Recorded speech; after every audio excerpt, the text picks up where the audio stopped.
প্রথম দুদফায় ভোটের পরে বিকশিত ভারত, অর্থনীতির উন্নতি ইত্যাদি গালগল্প ছেড়ে একেবারে হিন্দু মুসলমান সোনা দানা মঙ্গলসূত্র কেড়ে নেওয়া গোছের প্রলাপ বকতে শুরু করেছিলেন।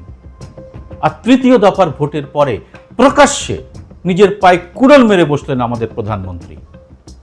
রাহুল গান্ধীকে আক্রমণ করতে গিয়ে বলে ফেললেন, আমি তেলেঙ্গানার ভূমি থেকে প্রশ্ন করতে চাই, কংগ্রেসের শাহজাদা ঘোষণা করুন আম্বানি আদানির থেকে কত মাল তুলেছেন, কালো টাকার কতগুলো ঝুলি ভরে টাকা মেরেছেন, টেম্পো ভর্তি করে টাকার নোট কংগ্রেসের কাছে পৌঁছেছে।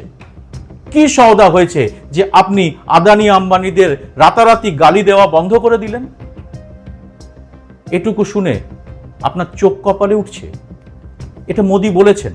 अंबानी अडानी अंबानी अडानी अंबानी अडानी इस चुनाव में ये अंबानी अडानी